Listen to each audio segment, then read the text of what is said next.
On va tout de suite donner la parole à Viviane Michel, la présidente de Femmes autochtones. Un applaudissement, s'il vous plaît.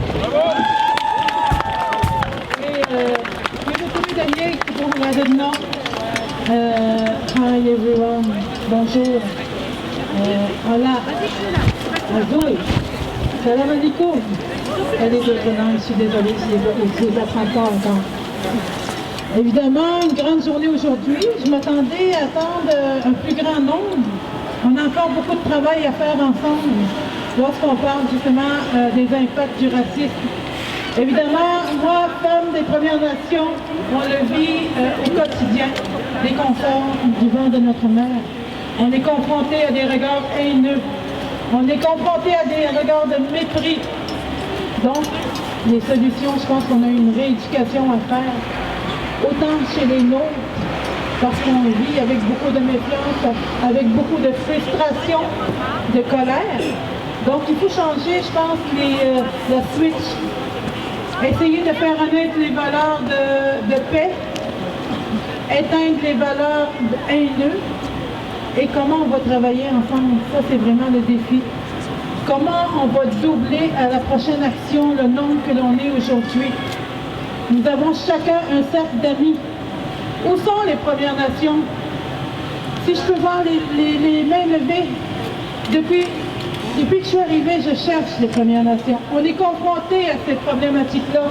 On doit se joindre ensemble à vouloir éteindre cette problématique. Que l'on soit noir, blanc, rouge ou jaune, on est tous concernés. N'attendez pas que vous êtes dans la problématique. On a besoin des gens pour justement changer leur regard, améliorer notre cohabitation. On dit que le Québec est un pays qui reçoit les étrangers. On est chez nous partout, peu importe le pays où est-ce qu'on est. Il faut changer notre façon de voir les choses. Arrêter de prendre l'espace comme une propriété privée. Faire revaloir le sens du partage, l'accueil, l'entraide. Ça, c'est des valeurs qu'on a à faire. Les défis qu'on a, c'est vraiment de retravailler. J'espère, et je remercie les organisateurs, justement, que la prochaine fois, on aura doublé le nombre de personnes qu'il y a ici. Le défi que l'on a, c'est vraiment de travailler la conscientisation, la sensibilisation et la prévention par rapport au racisme. Parler des impacts que ça peut avoir sur une personne, ça c'est notre défi au quotidien.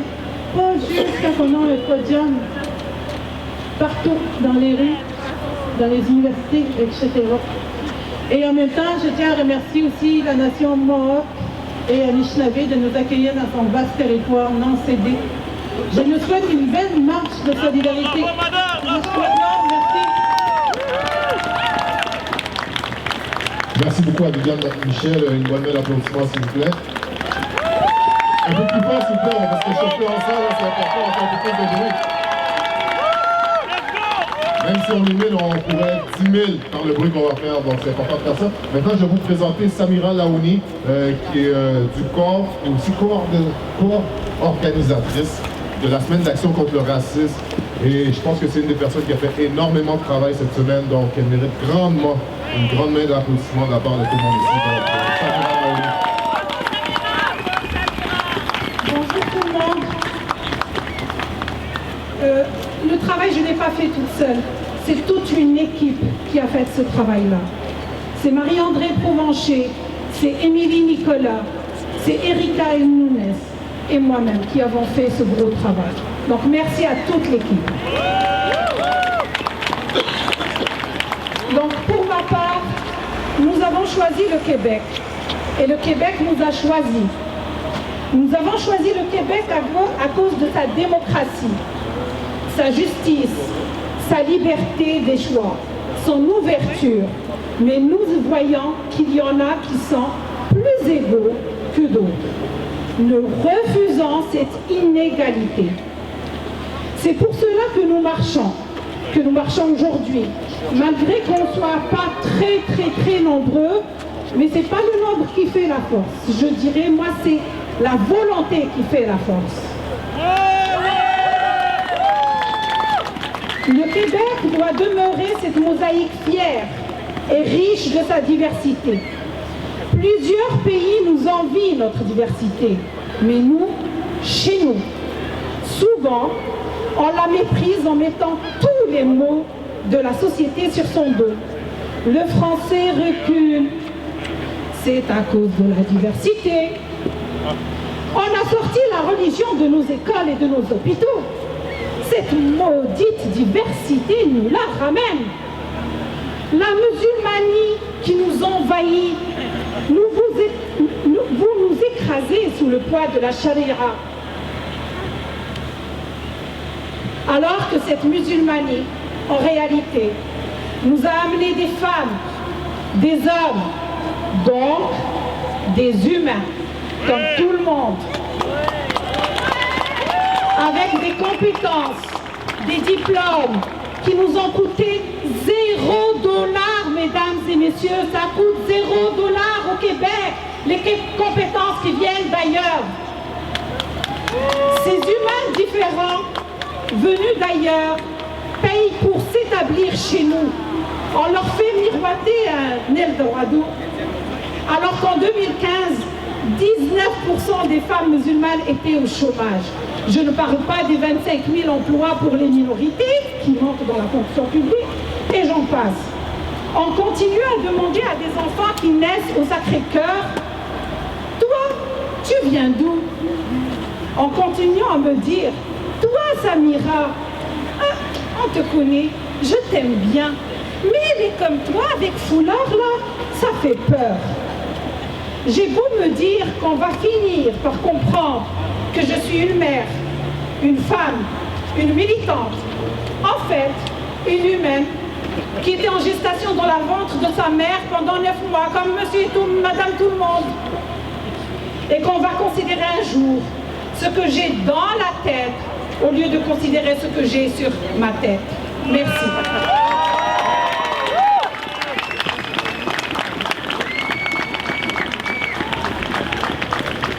Donc, merci beaucoup, Samira Laouni. Maintenant, je vais vous présenter le président du conseil régional Montréal Métro de la FTQ, Marc-Édouard Joubert. Donc, applaudissez-le. Oups! Applaudissez-le, merci. Je pensais en même temps, il y avait un petit incident. Voilà. Merci. Alors, je me présente rapidement, Marc-Édouard Joubert. Pour ceux qui me voient comme ça, vous pouvez constater que je suis issu de la minorité visible. Par contre, ça fait 50 ans que mes parents se sont installés ici au Québec, en 1966, pour être plus précis. Je veux vous citer d'entrée de jeu quelques statistiques rapidement. 13,6% des personnes issues des minorités visibles sont ce qu'on appelle des nouveaux arrivants. C'est-à-dire des gens dont les deux parents sont nés dans un pays hors du Québec. 8,9% des minorités visibles sont des gens de ce qu'on appelle deuxième génération. C'est-à-dire qu'il y a un de leurs parents qui est né au Québec. Et quand vous vous promenez dans les rues de Montréal et que vous voyez des gens issus des minorités visibles, bien, en 2012, le 3/4 de ces personnes-là étaient issues de familles dont les deux parents sont nés au Québec. Pourquoi est-ce que je vous mentionne ça? Bien, parce que contrairement aux idées reçues, la très grande majorité des gens issus des minorités visibles ne sont pas des nouveaux arrivants. Ce sont des Québécois, des gens qui sont nés pour le 3/4 au Québec. Pourtant, comme ma prédécesseur Samira l'a mentionné, on continue de poser des questions aux gens issus des minorités visibles, comme s'ils étaient arrivés ici au Québec hier matin. Pourquoi est-ce qu'on est ici cet après-midi? Je ne suis pas venu ici pour vous parler de statistiques. Il y a des choses plus intéressantes que ça dans la vie, croyez-moi. Mais je suis ici pour sensibiliser sur une situation qui nous préoccupe tous.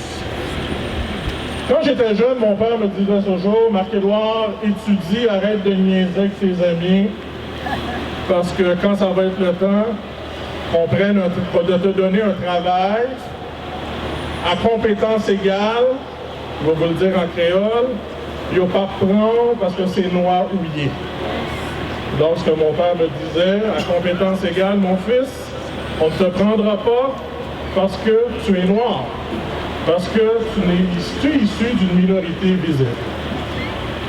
En fait, quand j'étais adolescent, je pensais que mon père déblatérait pour rien. Avec le temps, j'ai commencé à comprendre que ce qu'il expliquait, ça faisait pas mal de sens. Maintenant, la difficulté que nous avons en 2017, c'est que pour une bonne partie des jeunes issus des minorités visibles, même s'ils sont sérieux et sérieuses dans leurs études, lorsque vient le temps de se trouver un travail, ils et elles sont discriminés. Et c'est ça qu'il faut décrier, et c'est là-dessus qu'il faut mettre l'accent en demandant, entre autres, comme plusieurs l'ont fait ici, une commission sur le racisme systémique. Maintenant, c'est quoi le lien qu'on doit faire avec ça? C'est quoi le lien qu'on doit faire avec ça? Bien, quand il y a une limitation, entre autres, au niveau de la reconnaissance des acquis, au niveau des études, ça a un lien sur l'emploi que tu vas occuper. Ça a un lien sur ta capacité de gagner ta vie, sur ton indépendance économique, sur ta capacité de faire des choix par la suite, et ça a un impact sur ton implication politique. Alors, qu'est-ce que veulent les gens issus des minorités visibles, en fait? Qu'est-ce que veulent l'ensemble des immigrants au Québec? Bien, c'est qu'on cesse de leur dire « Soyez contents d'être au Québec ». C'est pas ça qu'ils veulent. Ce qu'ils veulent, c'est avoir les mains sur le volant de leur vie, qu'on leur donne les outils pour pouvoir faire les mêmes choix que les autres dans la société québécoise. C'est ça qu'ils veulent. En fait, ce qu'ils veulent, c'est un peu ce que le peuple québécois demande depuis plusieurs dizaines d'années, c'est l'autodétermination de leur vie. On ne veut pas venir ici et ensuite constater qu'on est des citoyens de deuxième ordre qui n'avons pas les mêmes droits et les mêmes choix que les autres Québécois dits, et je déteste cette expression-là, dits de souche. Donc, en fait, pourquoi on est ici? Bien, pour nous dire collectivement qu'en tant que société, on doit tous avoir accès aux mêmes opportunités. Parce que ce sont ces opportunités-là qui nous permettent de faire des choix, qui nous permettent de vivre pleinement et qui nous permettent d'être des citoyens, pas des citoyens de deuxième ordre, mais des citoyens de plein droit au Québec, des gens qui veulent contribuer à la société. Et croyez-moi, les amis, la société québécoise n'a plus le luxe de se passer de la contribution d'environ d'un citoyen sur 5 issus des minorités visibles. On n'a pas ce luxe-là. Si on veut cheminer et aller de l'avant, il va falloir absolument régler cette situation-là et s'assurer que l'ensemble des citoyens ont des droits égaux, même si nous sommes issus d'endroits différents, si le Québec veut se rendre à quelque part. Solidarité, merci. Merci beaucoup à Marc-Édouard Joubert. Maintenant, je vais vous introduire Cathy Wong, plusieurs la connaissent comme la présidente du Conseil des Montréalaises. Donc, Cathy Wong, merci beaucoup. Elle a aussi animé la marche des femmes, donc ça fait une couple de mois, ça fait un super travail. J'essaie d'être à la hauteur de ce que tu étais à cet instant-là. Donc, merci beaucoup. Cathy Wong, tout le monde, merci. Merci beaucoup, Will. Premièrement, merci beaucoup aux peuples autochtones de nous accueillir aujourd'hui sur un territoire non cédé, un territoire qui a accueilli mes parents qui ont choisi le Québec il y a 40 ans. Oui! Si nous voulons combattre le racisme, nous devons commencer par initier le dialogue. Je ne veux plus être spectatrice de ma société, je veux devenir une actrice de ma société. Pour combattre le racisme, nous devons devenir des acteurs et des actrices de notre société. Nous devons initier ce dialogue. Soyons le changement qu'on veut voir dans ce monde, c'est ce que nous disait Gandhi. Alors participons davantage. Soyons une masse critique à occuper l'espace public, à investir les instances décisionnelles, les institutions, les médias. Initions ce dialogue. Faisons entendre notre voix en plus grand nombre dans ces espaces où on ne s'attend pas à nous retrouver. Parce que nous sommes chez nous, ici, aujourd'hui, alors initions ce dialogue. Le fait de se retrouver ensemble aujourd'hui est déjà une très grande étape. Mais la prochaine, et je vous mets au défi d'ici 1 an, d'ici 2 ans, prenez la parole dans un conseil municipal, dans un conseil d'arrondissement, dans une consultation publique. Soyons présents dans les médias et initions le dialogue. Parce que si chacun d'entre nous faisons un pas vers ce dialogue, à créer des alliances, à multiplier les alliés, nous accomplirons beaucoup ensemble en initiant ce dialogue. C'est un grand défi que je vous donne parce qu'il ne sera pas facile. Ça ne sera pas simple d'accéder à ces espaces. Ça ne sera pas facile de faire entendre nos réalités. On ne doit pas s'attendre à une adhésion spontanée. Il y aura du racisme, il y aura de la résistance, il y aura de l'ignorance. Mais si ce n'est pas nous qui le faisons, qui le fera? Nous devons initier ce dialogue. Et à travers tout ça, n'oublions pas en même temps de créer des espaces pour reconnecter avec nous-mêmes, avec soi-même, avec nos communautés, pour qu'on puisse s'entraider, s'aimer, se valoriser, prendre soin de soi-même et prendre soin de nous-mêmes. Finalement, j'aimerais vous dire, poursuivons l'héritage de nos ancêtres, soyons l'écho de leur message. We are our ancestors' wildest dream. Alors nous devons initier ce dialogue. Merci, à la prochaine. Merci Cathy Wong. Message important que Marc-Édouard aimerait faire. Je suis donné le micro pendant des secondes. J'ai oublié quelque chose que je voulais faire d'important. Dans un esprit de solidarité intersyndicale, je voulais faire un shout-out ou un petit cri de ralliement aux travailleurs syndiqués de la CSN, de l'Hôtel des gouverneurs, qui sont en grande majorité des femmes et aussi en bonne proportion des femmes issues des minorités racisées. Donc, je vais les encourager dans leur combat. Merci, solidarité. On peut faire un petit cri avec eux. Solidarité. Solidarité. Solidarité. Merci. Maintenant, j'aimerais vous présenter quelqu'un qui n'a pas besoin de présentation. Haroun Boisy, président de Amal Québec. Merci Will. Merci tout le monde d'être venu aujourd'hui. Chers amis, l'heure est grave. Le Québec est devant la croisée des chemins. Nous sommes devant la croisée des chemins. Il y a malheureusement un chemin qui s'impose à nous dans une conjoncture internationale par un Trump au sud de nos frontières qui est sexiste, raciste et homophobe, par un climat de haine, de division qui s'immisce chez nous importé de France, où la liberté, l'égalité et la fraternité ne semblent plus être qu'un vague slogan vide de sens dans la bouche d'un certain nombre de leurs dirigeants. Ce climat mondial vient s'ajouter à une partie de notre histoire. Une partie de notre histoire peu glorieuse, douloureuse, une histoire de conflit, une histoire de domination, de tension, d'injustice. Cette partie de notre histoire, c'est l'esclavage de milliers d'Autochtones et de Noirs jusqu'en 1833. C'est le serment du test au XVIIIe siècle qui oblige les Canadiens français à renier leur foi pour pouvoir travailler dans la fonction publique, ici au Québec. Ça nous rappelle quelque chose malheureusement. C'est les stagiaires de l'hôpital Notre-Dame qui en 1934 ont fait grève et qui refusaient de travailler avec le docteur Samuel Rabinovitch sous prétexte qu'il était juif. C'est les Québécoises considérées comme des êtres mineurs, les Québécoises privées de leur droit de vote jusqu'en 1940. C'est les politiques des pensionnats autochtones jusqu'aux années 70. Une histoire où des conservateurs, des adeptes du statu quo ont tout fait pour défendre les privilèges des plus puissants. Du colon, du blanc contre l'autochtone, du protestant contre le catholique, du catholique contre le juif, de l'homme contre la femme, de l'hétérosexuel contre l'homosexuel. Il y a donc aujourd'hui un certain nombre de nos dirigeants qui s'inscrivent dans ce conservatisme. ceux qui ne sont pas capables de trouver des solutions à nos problèmes, ceux qui ne veulent pas trouver des solutions à nos problèmes.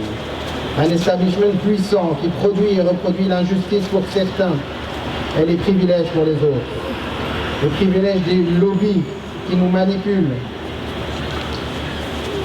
qui polluent, de ceux qui veulent détruire notre système de santé et d'éducation, de ceux qui sont trop occupés à faire des affaires, à mettre de l'argent dans des paradis fiscaux. Ils sont tellement occupés qu'ils n'ont même pas le temps d'aller en prison, il faut croire. Qui essayent de nous convaincre que la seule solution à nos problèmes, c'est de détester la femme qui porte un foulard, que c'est d'avoir peur du jeune noir de Montréal-Nord. Eh bien, j'ai une mauvaise nouvelle pour eux. Nous sommes là. Et nous aussi, on s'inspire de notre histoire.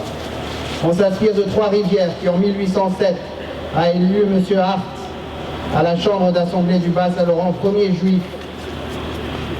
Et quand l'Assemblée, quand l'establishment politique a refusé de le laisser travailler, de le laisser être l'élu de Trois-Rivières et a déclenché des élections, eh bien Trois-Rivières a refusé et a réélu M. Hart. On s'inspire des Gérin Lajoie, des Casgrain, de celles qui se sont battues pour que les femmes soient l'égale de l'homme. On s'inspire de Jackie Robinson qui a été le premier noir à être dans la ligue de baseball et qui c'est ici à Montréal où il a eu la première chance avec les Royaux de Montréal. On s'inspire de nos élus qui ont adopté à l'unanimité, il y a plus de 40 ans, notre charte des droits et libertés, plusieurs années avant le Canada. De nos élus qui ont fait du Québec la première juridiction en Amérique du Nord à interdire la discrimination sur la base de l'orientation sexuelle. De nos dirigeants qui font des pas vers la réconciliation, qui reconnaissent l'injustice vécue par Marie-Joseph Angélique, qui reconnaissent le génocide culturel dont a été victime les Premières Nations.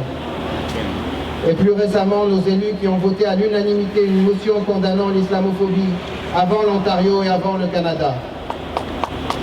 Oui, chers amis, nous pouvons être fiers. Nous sommes la continuité de cette histoire-là du Québec. Nous sommes aux côtés de l'histoire qui progresse, qui avance, celle qui va construire le Québec de demain. Et notre histoire nous a montré qu'il peut y avoir des reculs, que les intérêts que nous combattons sont puissants, mais que si nous sommes vigilants, que nous sommes unis, que nous ne baissons pas les bras, que nous sommes là aussi pour les droits des autres, nous finirons toujours par gagner. Chacun de ces combats a été combattu par des précurseurs. Aujourd'hui, nous sommes plus que 1000. 1000, c'est beaucoup. Et on peut construire là-dessus notre avenir. Ensemble, nous serons la conscience de notre nation. Ensemble, nous ferons du Québec une nation plus juste, plus égalitaire, plus belle. Ensemble, nous ferons du Québec un exemple à suivre pour tout le monde. Merci. Merci Henri Loisy. Maintenant, j'aimerais introduire du Musée de l'Holocauste de Montréal, Audrey Licor. Une chaleureuse main d'applaudissement, s'il vous plaît. Bonjour et merci d'avoir invité le Musée de l'Holocauste à venir prendre la parole. Et merci à tous d'être venus. Dans la dernière salle de l'exposition permanente du Musée de l'Holocauste, on peut lire dans plusieurs langues la phrase « Nous sommes les héritiers ». Les héritiers de quoi? Les héritiers d'une histoire qui ne passe pas. Nous sommes les héritiers d'un système inégalitaire et raciste. Nous sommes les héritiers d'un monde construit sur des préjugés et la haine.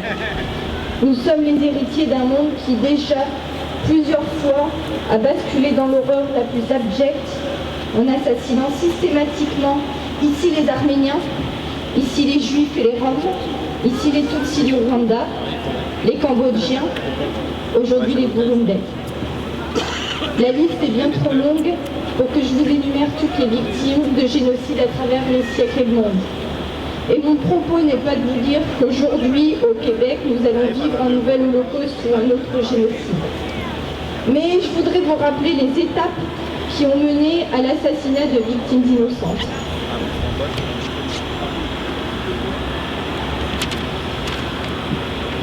C'est pas compliqué, c'est toujours la même chose. Les étapes sont les mêmes et les experts en ont identifié 10. on classifie, on divise la société entre nous et eux, on identifie par un symbole, on déshumanise, puis on organise la disparition du groupe qui dérange. On polarise, si tu n'es pas avec nous, tu es donc contre nous. On divise, on sépare physiquement les personnes et on les tue. À la fin, bien sûr, on est le crime et on intimide les témoins. Chaque étape est observable, donc il y a de l'espoir parce que chaque étape peut être prévenue. Dans une société telle que la nôtre, nous pouvons déjà faire quelque chose. Nous sommes toutes et tous ici parce que nous croyons que nous pouvons mieux faire ensemble, mieux faire dans une société qui se dit démocratique et ouverte à la diversité.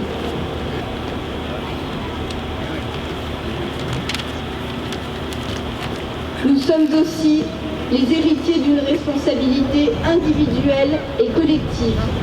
Au musée, comme vous, nous croyons que nous avons le devoir d'améliorer nos institutions et lutter contre le racisme systémique.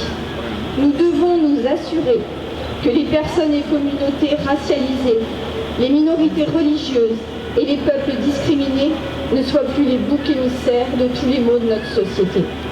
Ils doivent être reconnus pour leur apport important à notre société. Nous devons redoubler nos efforts afin de garantir que les valeurs d'ouverture et d'égalité pour toutes et tous, qui sont souvent présentées comme étant celles de notre société, soient plus que des mots, mais soient la réalité. Nous savons que nous n'en sommes pas encore là. Ensemble, nous devons et nous pouvons sensibiliser nos gouvernements et éduquer le public au danger de la haine, de l'intolérance, du racisme et de l'antisémitisme.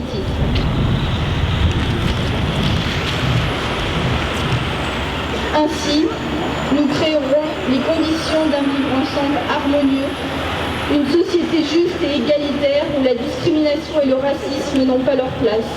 Nous créerons une société où la solidarité et la compréhension de l'autre sont nos priorités. Nous marchons aujourd'hui parce que discriminer ou attaquer une personne sur la base de sa religion ou de son origine revient à s'attaquer à l'ensemble de l'humanité. Bravo madame!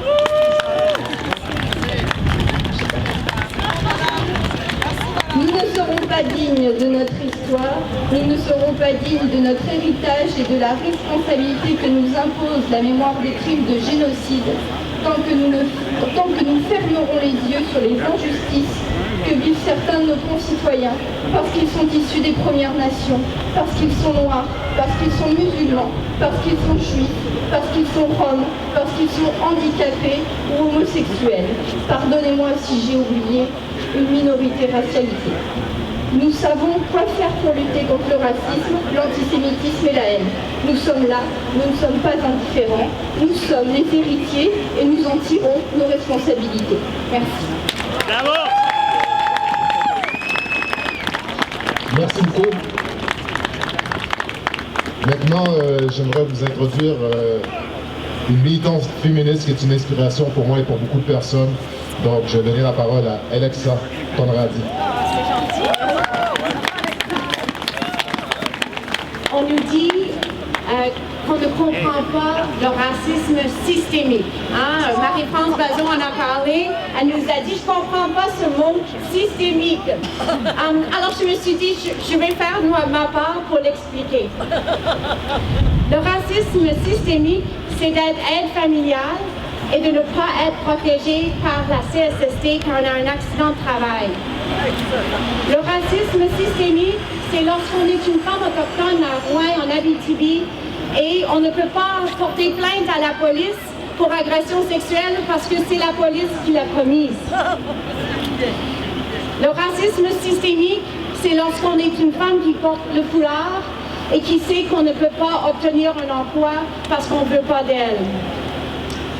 Le racisme systémique, c'est être une femme trans racisée et d'être l'objet de violences qui est particulièrement forte à leur égard. Le racisme systémique, c'est d'avoir 14 ans, d'être une femme asiatique et qu'on t'aborde dans la rue et te faire des propositions sexuelles parce qu'on pense que les geishas sont particulièrement doués au lit. femme sans papier et pas pouvoir rapporter une agression sexuelle à la police parce qu'on pourrait nous renvoyer dans notre pays. Quand on est une femme, le racisme systémique, c'est d'être une femme latina ou une femme noire et être payée non seulement moins que les femmes blanches, les hommes blancs, mais aussi des femmes blanches. Le racisme systémique, c'est le temps que le Québec prend pour permettre aux personnes trans immigrants de changer de nom et de sexe. Le racisme systémique, c'est quand nos prisons sont remplies de femmes noires et de femmes autochtones, alors que ce n'est pas la représentation qu'elles ont dans la population canadienne ou québécoise. Le racisme systémique, c'est d'être sous-employé pour nos qualifications.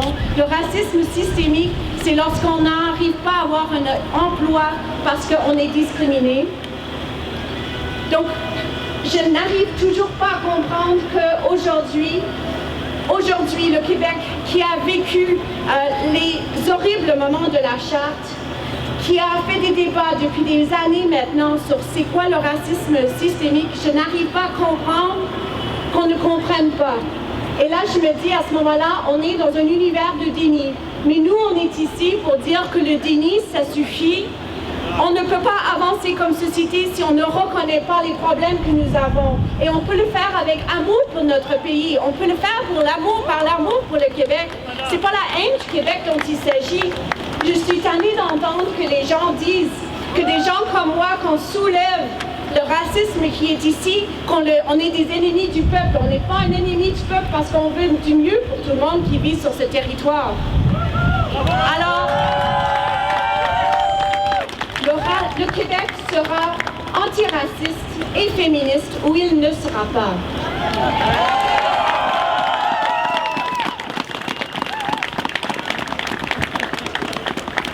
Maintenant, je vais vous introduire de femmes de diverses origines. Amélia Moreno. Une bonne main d'applaudissement encore, s'il vous plaît. Bonjour tout le monde. Aujourd'hui, au nom des femmes de diverses origines, c'est avec beaucoup d'émotion, mais aussi avec beaucoup d'espoir que je prends la parole. Je parle au nom des femmes immigrantes coincées dans des manufactures ce midi, celles qui sont en train de nettoyer une maison privée, celles qui ne peuvent pas s'offrir un gardien, ne pouvant prendre l'abri.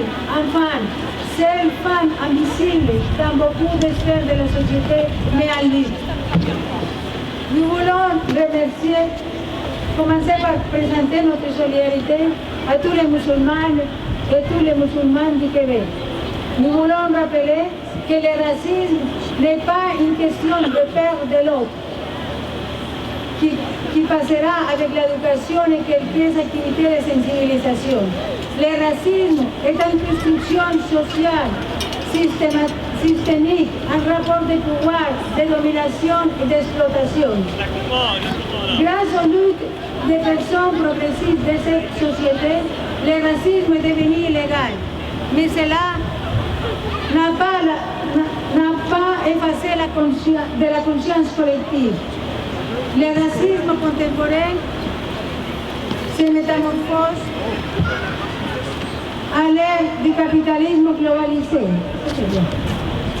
Ce racisme exalte les différences de chaque culture par rapport aux autres. Ces références tiennent aux catégories de culture, d'ethnie, de tradition, d'héritage. Ils ne se réfèrent pas uniquement au sang ou à la race comme c'était le cas pour le racisme colonialiste du 19e siècle ou de la période du nazisme et fascisme du 20e siècle. Nous, les femmes de diverses origines, vivons les actes de la discrimination de manière exacerbée. Le racisme se couple au sexisme dans le cadre du capitalisme où l'inégalité devient insupportable. Ainsi, notre lutte contre la domination englobe l'action contre la discrimination, le racisme, le sexisme, le patriarcat et l'exploitation. Cette manière d'articuler le combat s'inscrit dans les dynamiques historiques de nos diverses origines. Faut-il le rappeler? Beaucoup d'entre nous venons de pays dominés, d'anciennes colonies. Alors, se pose aujourd'hui la nécessaire convergence de nos combats.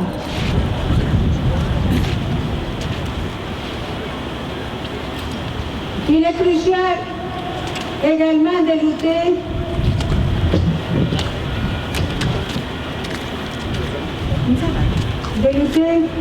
au sein de nos propres organisations pour renverser cette domination multiforme. L'espoir réside dans une alliance forte avec les organisations progressistes, syndicats, mouvements sociaux, autonomes, etc., sur la base d'une critique radicale du racisme, du sexisme, du patriarcat et du capitalisme. Nous devons être clairs. Malgré le développement d'instruments légaux, la politique publique en matière de lutte contre le racisme ne suffira pour l'éradiquer de notre société. Nous, femmes de diverses origines, femmes de différentes communautés, lançons un vibrant appel à unir nos actions collectives et ici et maintenant pour non seulement oser dénoncer le racisme et ses manifestations, mais aussi mettre en place les bases de la nouvelle société fondée sur la démocratie véritable, la liberté, la paix avec la justice et l'égalité réelle. Vive la lutte contre le racisme et l'ostracisme et pour une égalité pleine et réelle. Viva la lucha contra el racismo, la discriminación y por una igualdad plena y igualitaria. Ensemble, la victoire est assurée. Unidos, la victoria estará asegurada.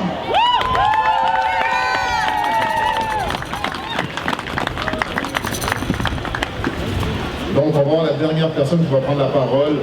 Et par la suite, on va amorcer une courte marche. Il va y avoir un spectacle par la suite qu'on va faire tout le même bloc. Et on va revenir ici pour un spectacle.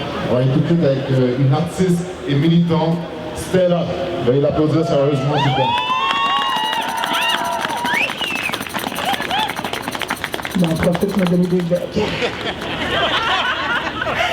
Donc, bonsoir tout le monde. Je suis contente de vous voir. Là, je suis gelée ben raide, fait qu'on va juste bouger un petit peu parce qu'il ne faudrait pas qu'on meure du racisme ici, là. Donc, je suis très contente de vous voir ici aujourd'hui. Il y a plein de belles personnes qui portent un message évident d'égalité parce que l'égalité, on devrait la voir partout. L'égalité, on devrait la voir partout, partout dans nos vies, partout dans nos familles, partout dans nos télés. On devrait la lire dans tous nos journaux. Elle devrait guider toutes nos institutions et être à la base de notre société. Regardez autour de vous. Regardez autour de vous. Regardez, je ne vous vois pas regarder là. Regardez autour de vous. Voyez tous ces gens debout. Tous ces gens debout qui veulent aussi, comme nous, l'égalité. Alliés, personnes racisées. Tout le monde, c'est ce qu'on souhaite en fait. On a envie d'être libre, on a envie de vivre sans avoir peur pour nos sécurités. Rappelez-vous de cette image que vous avez regardée. Rappelez-vous de cette image. Rappelez-vous de ce jour où toutes et tous, des êtres égaux qui respirent le même air, qui veulent la même chose, vivre. Après cette marche, rappelez-vous, parce que c'est facile d'oublier. Rappelez-vous que nous sommes ensemble. Rappelez-vous que nous sommes ensemble. Rappelez-vous que nous sommes ensemble. Ensemble avec nos différentes couleurs de peau, ensemble avec nos diversités de genre, de langue, de religion, nous sommes un tout, mais différent. Un ensemble riche de racines apparentes. Ne laissons plus le racisme nous faire honte. Ne laissons plus le racisme nous faire honte ou nous asseoir alors que nous voulons être debout. Ne le laissons plus nous assimiler, nous humilier ou nous réduire. Ne le laissons plus nous isoler alors que nous voulons être ensemble. Condamnons le racisme et restons fièrement debout. Condamnons le racisme à tous les jours, partout.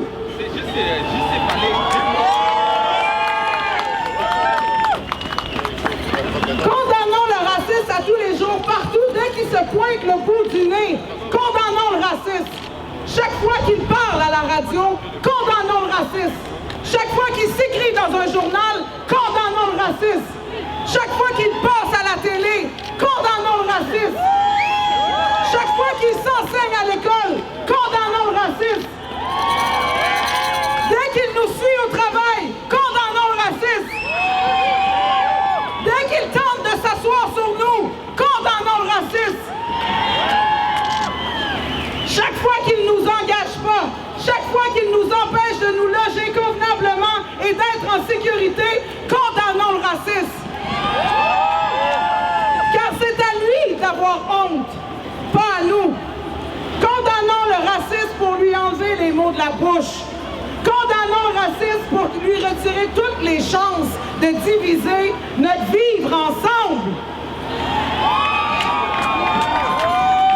Condamnons le racisme car nous le laissons passer. Si nous le laissons passer, il persiste. Condamnons le racisme parce que si nous le laissons passer, il persiste. Décolonisons cette société. Redonnons-lui sa dignité. Le racisme vit par la violence de celui qui a le pouvoir de le faire vivre. Le racisme vit par le silence de celui qui le voit et qui ne l'arrête pas. Le racisme vit par celui qui le vit et qui ne le dit pas. Le racisme vit par celui qui le nie. Aujourd'hui, je crie pour mettre fin à cette violence, pour mettre fin au silence de milliers de personnes ici en territoire autochtone non cédé, qui chaque fois qu'ils sortent de chez eux sont bombardés de racisme partout. Aujourd'hui, je crie pour mettre fin à cette violence, pour lever le silence et pour que l'égalité m'entende. Chacun de nos pas dénoncera fermement ce racisme. Ensemble, nous sommes en pouvoir de le faire disparaître. Ne gardez plus le silence. L'égalité ne peut plus attendre. Soyons un peuple solidaire, aussi fiers de nos différences que de nos ressemblances. Soyons fiers de vivre ensemble. Ensemble, décolonisons. Ensemble, décolonisons. Ensemble, décolonisons. Ensemble, créons. Ensemble, créons. Ensemble, crions. Ensemble, créons autre chose. Évoluons. Surtout, évoluons ensemble. N'ayons pas peur d'évoluer ensemble. La diversité est une richesse qui nous propulse à travers le monde. Le jour où on sera capable de s'ouvrir à elle, imaginez les montagnes qu'on va pouvoir faire bouger. Parce que oui, les personnes racisées sont des combattants. Les personnes racisées sont des résistants. Apprenez d'eux. Au lieu de piler sur eux. J'ai envie de voir les alliés. Donc, c'est pas simplement aux personnes racisées de condamner le racisme. Les alliés, vous en voyez aussi tous les jours. Mais vous êtes où pour en parler? Comment ça se fait que c'est juste moi qui arrive ici ce soir avec mes personnes racisées pour organiser une marche puis pour dire que ça n'a pas de sens, cette société raciste-là? C'est pas normal. Fait que vous avez aussi une responsabilité alliée parce que je vous vois garder le silence.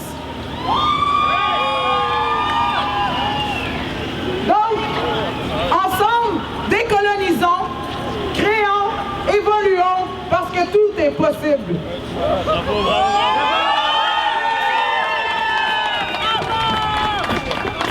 Merci Stella, maintenant vous comprenez pourquoi j'ai pas le choix de lui donner des becs. Donc, un événement comme aujourd'hui, ça rassemble beaucoup de personnes, mais ça prend aussi un comité organisateur. Et je vais vous introduire une des organisatrices pour faire des remerciements. Et par la suite, on va prendre une marche, on va aller vers Maisonneuve. On va commencer à marcher parce que je chante les gens un peu fort. Donc, Sol Gonzalez, tout le monde. Bonjour, merci beaucoup de vous être déplacés aujourd'hui, même avec le froid. C'est vrai qu'on n'est pas des milliers, mais je vois des gens qui sont vraiment présents et vraiment contents d'être là. Alors, merci beaucoup. Je tiens à remercier Haroun Boisy qui a travaillé sans arrêt pour la marche. Haroun. c'est moi, mais bon, il en est pas. Aziza Blili, d'enfant du comité organisateur. Ismaël Blili. Monturion. Xavier Daïdé. Linda Hadoud. Zaina Mawassi. Émilie Nicolas aussi qui nous a beaucoup aidé. Merci Émilie. Et des gens qui étaient pas dans le comité mais qui nous ont aidés à coller des affiches, qui nous ont aidés à publiciter la marche, qui nous ont aidés avec les affiches. Donc, René Lafleur, Mauricio Gonzalez, Bibi Mathieu qui a fait l'affiche, la belle affiche, et Simon Bousset aussi qui a travaillé sur l'affiche. Fanny Guérin de l'Université Artistique Montréal, Evelyne Morin, Philippe Boudard, Viviana Gonzalez, Dina Rahman, Estra Davi et Will Tracer pour l'animation, évidemment. Merci. Et les techniciens du son. Merci encore et puis on va marcher, on continue, on lâche pas.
Première, deuxième, troisième génération.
And none of my friends.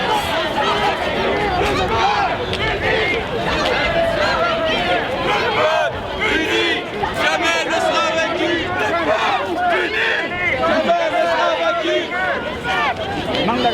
Jamais ne sera vaincu. Le peuple uni. Jamais ne sera vaincu. Le peuple uni. Jamais ne sera vaincu. Le peuple uni.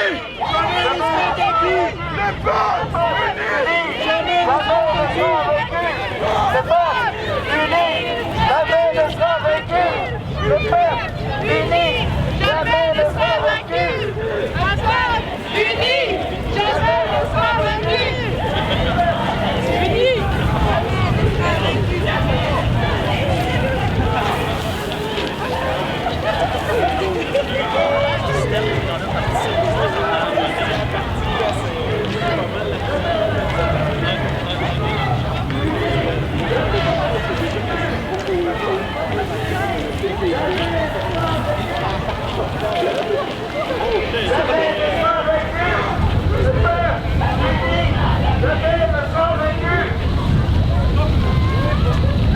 J'espère que vous avez une stratégie pour l'appliquer.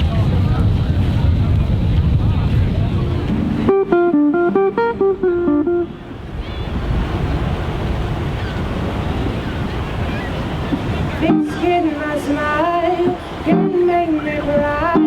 You feel my pride, not a grave in your eyes. Punch me if you're tired, keeping me close. Tell me it's impossible that don't you ever take away my soul. Don't you ever, take away my soul. Don't you ever, take away my soul. No, no, no.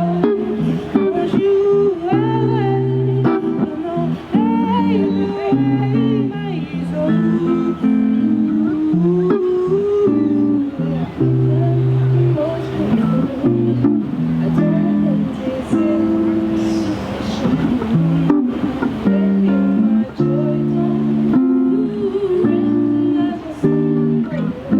I'm seeing my heart out.